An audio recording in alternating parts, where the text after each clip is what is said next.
Hello friends, आज मैं आपको पढ़ाऊंगी क्लास 10th का साइंस चैप्टर सेकंड अम्ल, क्षार एवं लवण। तो सबसे पहले हम पढ़ेंगे अम्ल क्या होते हैं। किसी पदार्थ के जलीय विलयन में विद्युत धारा प्रवाहित करने पर H+ आयन प्राप्त होने पर पदार्थ की प्रकृति अम्लीय होती है। अब एग्जाम्पल लेंगे हम। मान लीजिए HCl है, इसका विद्युत अपघटन किया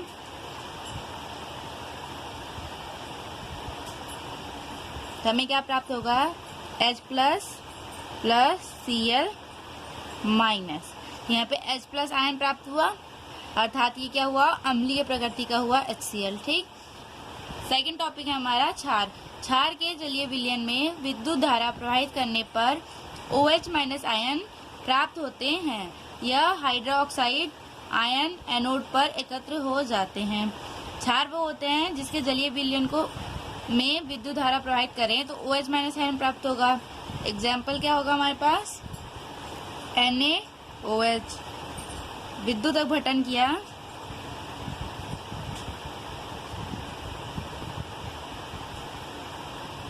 हमें क्या प्राप्त होगा, Na+ OH-। तो यहाँ पे हमें OH- प्राप्त हुआ, अर्थात ये क्षारीय हुआ। अब थर्ड पढ़ेंगे हम लवण। अम्ल तथा क्षार के बीच उदासीनीकरण अभिक्रिया के फलस्वरूप प्राप्त होने वाला उत्पाद लवण कहलाता है। इस प्रक्रिया में जल भी प्राप्त होता है। जब हम अम्ल और क्षार की दोनों को एक साथ अभिक्रिया कराएंगे हमें क्या प्राप्त होगा, लवण। इसका एग्जाम्पल देख, हमने देखा क्या, HCl क्या था हमारा, अम्लीय था, NaOH क्या था, क्षारीय। अब इन दोनों की रिएक्शन कराएंगे आपस में तो NaCl एक साथ जुड़ जाएगा और H और OH एक साथ जुड़ जाएगा। ठीक। तो क्या प्राप्त होगा, NaCl प्लस एक H और ये दूसरा H, H2 हो जाएगा, OH3 H2O। ये क्या हो गया हमारा, लवण। ये क्या प्राप्त हुआ हमें, जल। हम लवण, अम्ल व क्षार के प्रकार देखेंगे। अम्ल कितने प्रकार के होते हैं, क्षार कितने प्रकार के होंगे और लवण कितने प्रकार के होंगे। अम्ल निम्नलिखित प्रकार के होते हैं। पहला है प्रबल अम्ल। वे अम्ल होते हैं जो जल में घोले जाने पर H+ आयन तथा ऋणायनों में पूर्णतः विभाजित हो जाते हैं। जैसे HCl को हम तोड़ते हैं तो H+ Cl-। इसी प्रकार से प्रबल अम्ल के उदाहरण क्या होंगे, HNO3, H2SO4। ठीक हो गया, H2SO4। अब सेकंड क्या है हमारा, दुर्बल अम्ल। वे अम्ल होते हैं जो जल में घोले जाने पर H+ आयन तथा ऋणायनों में पूर्णतः वियोजित नहीं होते हैं, दुर्बल अम्ल कहलाते हैं। जैसे CH3 COOH H2COO3।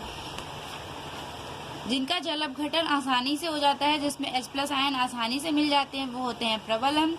जिनमें H+ आयन पूर्णतः वियोजित नहीं होते हैं, वो क्या होते हैं, दुर्बल अम्ल। नेक्स्ट क्या है, प्रबल क्षार।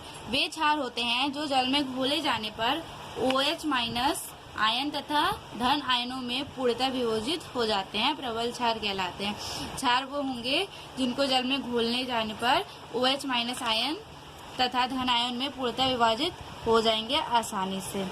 इसके एग्जाम्पल क्या हो गए हमारे पास, NaOH KOH। दुर्बल क्षार क्या होंगे, वे क्षार जो जल में घोले जाने पर OH- आयन तथा धन आयनों में आंशिक रूप से वियोजित हो जाते हैं, दुर्बल क्षार कहलाते हैं। जैसे एग्जाम्पल क्या होंगे, NH4OH CaOH का होल ट्वाइस, MgOH का होल ट्वाइस। ये हमारे एग्जाम्पल हो गए। उसके बाद आपने देखा होगा pH। pH क्या होता है, ये पावर ऑफ हाइड्रोजन। मान लीजिए कोई संख्या रेखा है, जो 7 नंबर पे pH आएगा वो क्या होता है, उदासीन। 7 से नीचे की तरफ जो आएगा वो होगा अम्लीय, 7 से ऊपर की तरफ जो जाएगा वो होगा हमारा क्षारीय। अब हमारे नेक्स्ट टॉपिक है लवण के प्रकार। लवण कितने प्रकार के होते हैं? 3 प्रकार के। पहला क्या है? सामान्य लवण। जब किसी अम्लीय अणु में सभी हाइड्रोजन परमाणु धातु आयनों द्वारा विस्थापित कर दिए जाते हैं तो उत्पन्न लवण सामान्य लवण कहलाते हैं। जब किसी अम्लीय अणु में सभी हाइड्रोजन परमाणु धातु आयनों द्वारा विस्थापित कर दिए जाते हैं तो उत्पन्न लवण क्या कहलाते हैं? सामान्य लवण। जैसे NaCl हो गया, सोडियम सल्फेट हो गया,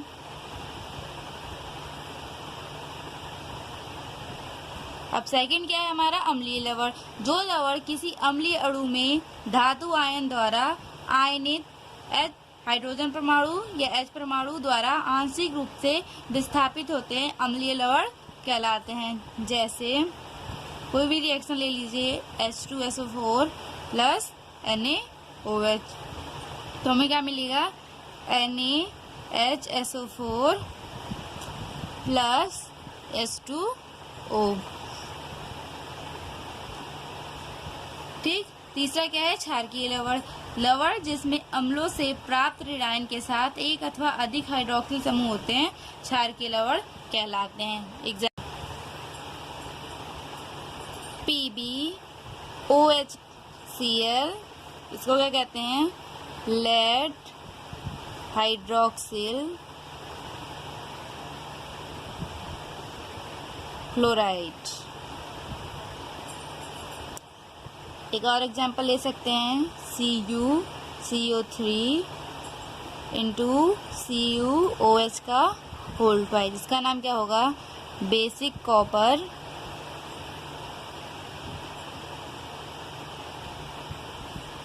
कार्बोनेट मैलेकाइट। ये क्या हो गया? Basic copper. ये क्या है? कार्बोनेट। और ये क्या हो गया? Carbonate malachite. ठीक। अब नेक्स्ट हमारा टॉपिक है विरंजन। किसी रंगीन पदार्थ को रंगहीन करने की प्रक्रिया को विरंजन कहते हैं। जो पदार्थ विरंजन की प्रक्रिया करता है क्या कहलाता है? विरंजक। कोई भी पदार्थ है उसको कलरलेस बनाने के लिए जो प्रोसेस होगी उसको क्या कहते हैं? विरंजन। और जो प्रोडक्ट यूज करते हैं उसको कलरलेस करने के लिए उसके क्या बोलते हैं? विरंजक। फिर उसके बाद क्या है? सूचक। वे पदार्थ जो विभिन्न पदार्थों की प्रकृति के संबंध में सूचना देते हैं सूचक कहलाते हैं। यह अम्लीय तथा क्षारीय माध्यमों में विभिन्न रंग देते हैं। कोई भी पदार्थ है जो किसी भी पदार्थ की अम्लीय तथा क्षारीय प्रकृति को हमें प्रदर्शित करेगा वो क्या कहलाएगा? सूचक। ठीक। और ये अम्लीय तथा क्षारीय प्रकृति में विभिन्न रंग देते हैं। अब कुछ टॉपिक देखेंगे जिन पर टिप्पणियां लिखने के लिए आती हैं। सबसे पहला मान लीजिए ब्लीचिंग पाउडर। ठीक। इसका रासायनिक क्या नाम होता है? कैल्शियम ऑक्सीक्लोराइड या कैल्शियम क्लोरोहाइपोक्लोराइड। इसका सूत्र क्या होता है? CaOCl2, calcium oxychloride. ठीक। बनाने की विधि क्या होती है? शुष्क बुझे चूने पर क्लोरीन गैस की क्रिया द्वारा ब्लीचिंग पाउडर बनाया जाता है। इसका समीकरण क्या होता है?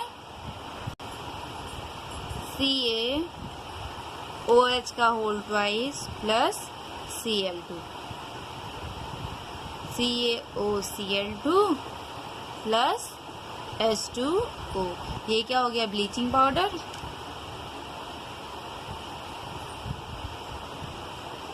ये क्या हो गया? जल। ये क्या हो गया? क्लोरीन। क्या हो गया? कैल्शियम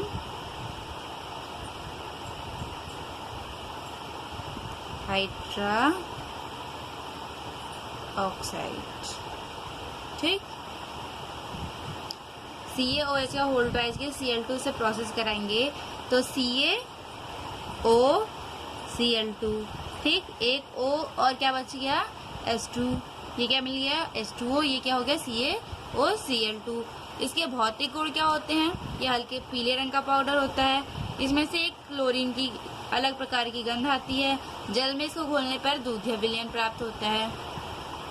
अब हम रासायनिक गुणधर्म देखेंगे विरंजक चूर्ण के। ठीक। सबसे पहला है जल के साथ गर्म करने पर। जब जल के साथ विरंजक चूर्ण को गर्म किया जाता है तो हमें क्या प्राप्त होता है? Chlorine gas. CaOCl2 plus H2O arrow CaOH का होल ट्वाइस प्लस Cl2। क्या हो गई? Chlorine gas. ऊष्मा का प्रभाव, जब विरंजक चूर्ण को गर्म किया जाता है 2CaOCl2 हीट करने पर, हीट को हम ट्रायंगल से प्रदर्शित करते हैं तो हमें क्या प्राप्त होगा? Oxygen gas 2CaCl2 plus O2। ठीक। जब कार्बन डाइऑक्साइड या तनु अम्लों से क्रिया कराई जाती है तो क्या मिलता है हमें? CaOCl2 plus CO2, arrow CaCO3 plus Cl2। CaOCl2 था, कार्बन डाइऑक्साइड से क्रिया कराई हमने तो क्या मिला हमें? CO, एक ये O और ये CO3 हो गया, बचा क्या? Cl2। क्लोरीन गैस मुक्त हो गई। तनु अम्लों की अल्प मात्रा से क्रिया कराने पर हमें क्या मिलेगा? 2CaOCl2 plus H2SO4 CaCl2, CaCl2 plus CaSO4। एक Ca यहाँ आ गया, एक Ca जो बचा यहाँ पे आ गया, ये SO4 यहाँ पे, तो बचा क्या हमारे पास? 2HOCl, 2 ये H, ये O और ये Cl। ठीक। हाइड्रोक्लोरस अम्ल, हाइड्रोक्लोरस 2HOCl हाइड्रोक्लोरस अम्ल। क्लोरोफॉर्म बनाने में क्या होता है? ब्लीचिंग पाउडर की एसीटोन तथा अल्कोहल के साथ जल की उपस्थिति में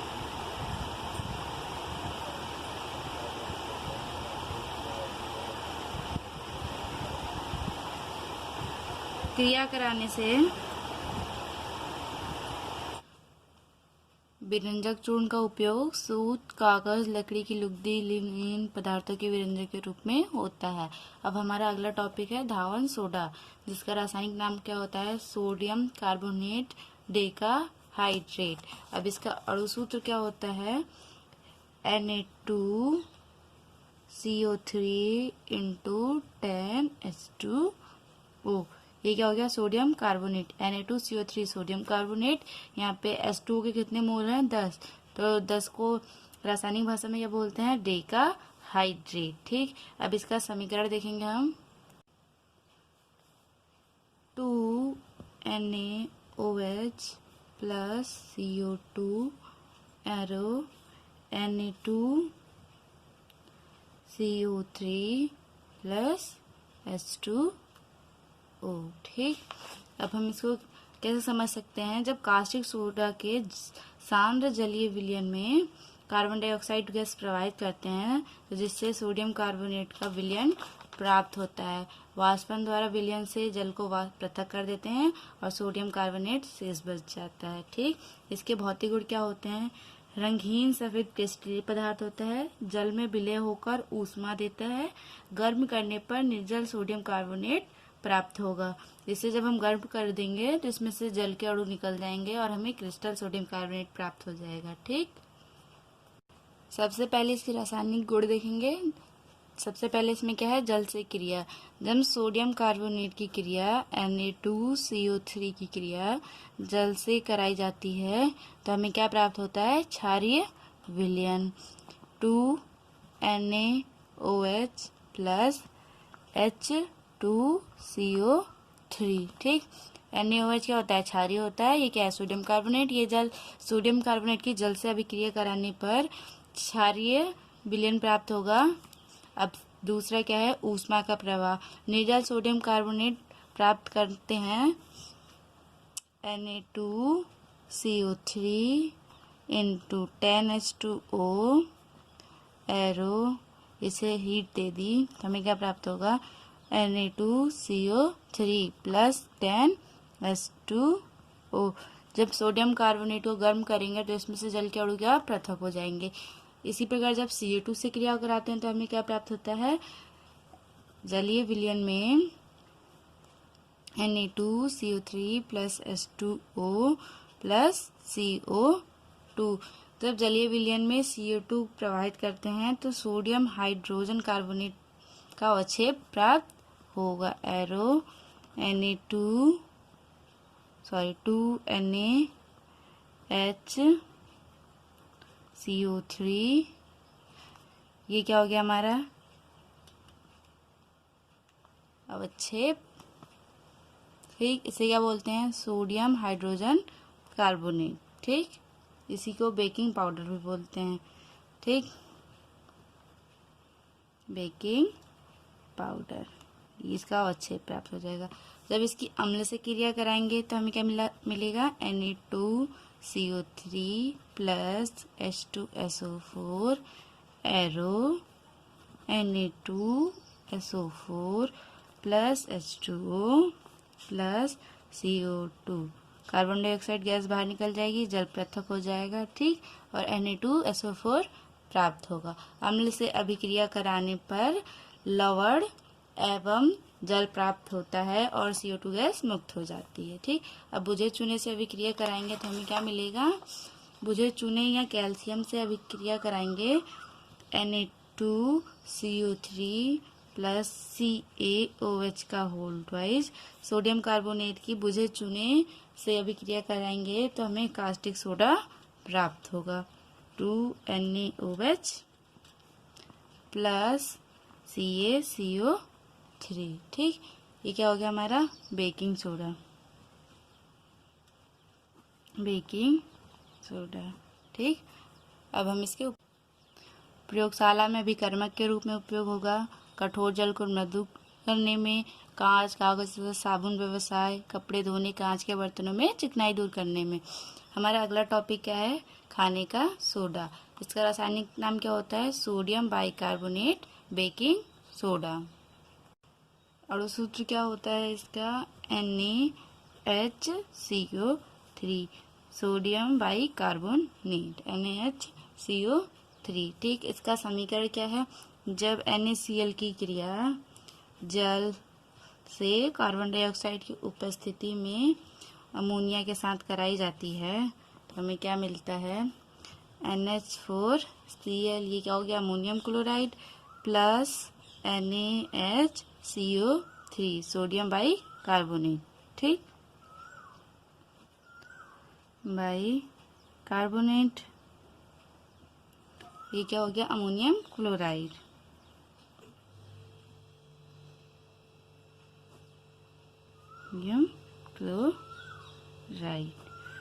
NaCl की जल की उपस्थिति में अमोनिया के साथ क्रिया कराएंगे कार्बन डाइऑक्साइड की उपस्थिति में तो हमें क्या मिलेगा? NH3 था, एक H यहाँ से ले लिया, NH4 हो गया और एक Cl यहाँ से आ गया NH4Cl। बचा क्या हमारे पास? Na, एक H ये CO2 यहाँ था, एक यहाँ था, ये क्या हो गया? CO3। ठीक, इसके भौतिक गुण क्या होते हैं? जल में अल्प मात्रा में ये विलय होता है। कच्चे दूध में मिलाने पर दूध देर से फटता है। जैसे गर्मियों में दूध बहुत जल्दी फट जाता है, तो अगर हम कच्चे दूध में बेकिंग सोडा मिलाकर रखें या खाने का सोडा, दूध थोड़ी देर से फटेगा। और इसका जलीय विलयन हमें कैसा प्राप्त होता है? क्षारीय। अब हम इसका क्या देखेंगे? रासायनिक गुण। सबसे पहला क्या है? ऊष्मा का प्रभाव। 100 डिग्री सेल्सियस तक गर्म करने पर हमें क्या प्राप्त होता है? सोडियम कार्बोनेट में अपघटित हो जाता है। 2NaHCO3 की जब 100 डिग्री सेल्सियस पर गर्म करते हैं तो ये क्या? NO2CO3 plus H2O plus CO2। 100 degree Celsius पर जब सोडियम बाइकार्बोनेट को गर्म करते हैं तो ये सोडियम कार्बोनेट में अपघटित हो जाता है और जल शेष बच जाता है तथा कार्बन डाइऑक्साइड गैस बाहर निकल जाती है। जब किसी अम्ल से भी क्रिया कराते हैं, तनु अम्लों से क्रिया करके जब NaHCO3 प्लस HCl किसी अम्ल से अभिक्रिया कराएंगे तो ये NaCl plus H2O plus CO2। जब सोडियम बाइकार्बोनेट की क्रिया HCl हाइड्रोक्लोरिक अम्ल से कराएंगे तो ये सोडियम क्लोराइड NaCl में अपघटित हो जाएगा तथा जल शेष रह जाएगा और कार्बन डाइऑक्साइड गैस मुक्त हो जाएगी। इसका उपयोग किस चीज़ों में किया जाता है? पेट की अम्लता दूर करने में, आग बुझाने वाले यंत्रों में, डबल रोटी में, स्पंजी बनाने के लिए, प्रयोगशाला में अभिकर्मक के रूप में। उसके बाद अगला टॉपिक है प्लास्टर ऑफ पेरिस। इसका रासायनिक नाम क्या होता है? Calcium sulphate. अणु सूत्र क्या होता है इसका? CaSO4 into half H2O। समीकरण कैसे बनती है इसकी?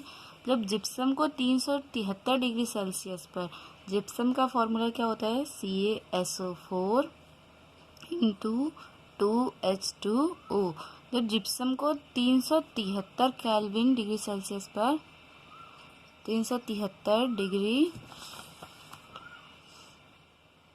373 केल्विन पर गर्म करते हैं तो हमें क्या प्राप्त होता है? Plaster of Paris. CaSO4 into half H2O plus 1.5 H2O बाहर निकल जाता है। जब जिप्सम को 373 केल्विन ताप पर हमने गर्म किया तो हमें क्या प्राप्त हुआ? प्लास्टर ऑफ पेरिस और 1.5 H2O के अणु बाहर निकल गए। इसका उपयोग कहाँ कहाँ होता है? खिलौनों, आभूषण के निर्माण में, चिकित्सा में टूटी हड्डियों को जोड़ने में जो हमारा प्लास्टर होता है, टूटे हाथ पैर पे कहीं भी कोई भी अंग टूटता है, कोई भी हड्डी टूटती है तो प्लास्टर करने के लिए हम किसका प्रयोग करते हैं? प्लास्टर ऑफ पेरिस का। छतों एवं दीवारों को चिकना करने में, छतों एवं दीवारों को आजकल मॉडर्न तरीके से बनाया जा रहा है तो उनमें डिजाइन्स देने के लिए प्लास्टर ऑफ पेरिस का प्रयोग किया जाता है। प्रयोगशाला में वायु अंतराल बंद करने में, प्रयोगशाला बिल्कुल एयर टाइट होना चाहिए तो कहीं भी लीकेज होती है एयर प्रॉब्लम तो वहाँ पे प्लास्टर ऑफ पेरिस से उस होल को बंद किया जाता है। ब्लैक बोर्ड पर जिस चौक से हम लिखते हैं उसको कैसे बनाया जाता है? प्लास्टर ऑफ पेरिस के निर्माण से। Thank you.